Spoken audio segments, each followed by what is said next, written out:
Hello friends, hi అండి. ఇప్పుడైతే నేనైతే ఇక్కడ ఎగ్ ఫ్రై అయితే చూపిస్తున్నానండి. వాటికి కావాల్సినవి ఆనియన్స్, ఎగ్స్, జీలకర్ర, కరివేపాకు, పచ్చిమిర్చి అండి. ఇవైతే చక్కగా చిన్న ముక్కలుగా కోసుకొని పక్కనైతే పెట్టుకోవాలి. ఇప్పుడైతే ఒక చిన్న కళాయి పెట్టుకొని స్టవ్ వెలిగించి 2 టేబుల్ స్పూన్ ఆయిల్ అయితే వేసి ముందుగా జీలకర్ర, పచ్చిమిర్చి, కరివేపాకు వేసి బాగా వేయించుకోవాలండి. అది వేగిన తర్వాత ఉల్లిపాయ ముక్కలను అయితే యాడ్ చేసుకోవాలి. ఉల్లిపాయ ముక్కలు బాగా ఒకసారి కలిపి మూత పెట్టుకోవాలండి. ఒక 5 నిమిషాలు ఉడికిన తర్వాత ఒకసారి బాగా కలిపి 1 స్పూన్ సాల్ట్ అయితే వేసుకొని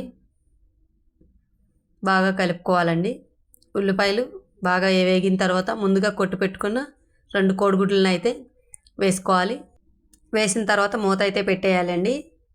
కోడిగుడ్లు ఉడికిన తర్వాత 1 స్పూన్ కారం, 1 స్పూన్ పసుపు, 1 స్పూన్ ధనియాల పొడి వేసుకొని బాగా నూనె తేలినంత వరకు ఎగ్ ఫ్రైని వేయించుకోవాలి. నూనె బాగా తేలిన తర్వాత ఇంక స్టవ్ ఆఫ్ చేసేసుకుంటే మనకి ఎంతో రుచికరమైన ఎగ్ ఫ్రై అయితే రెడీ అయిపోతుందండి. ఇప్పుడైతే నేనైతే మా అబ్బాయికి అయితే ఎగ్ ఫ్రై అయితే తినిపిస్తున్నాను. ఎలా ఉందని కామెంట్ చేస్తాడు. ఈ వీడియో కనుక మీకు నచ్చినట్టయితే లైక్ చేయండి, షేర్ చేయండి, సబ్స్క్రైబ్ చేసుకోవడం మాత్రం మర్చిపోకండి.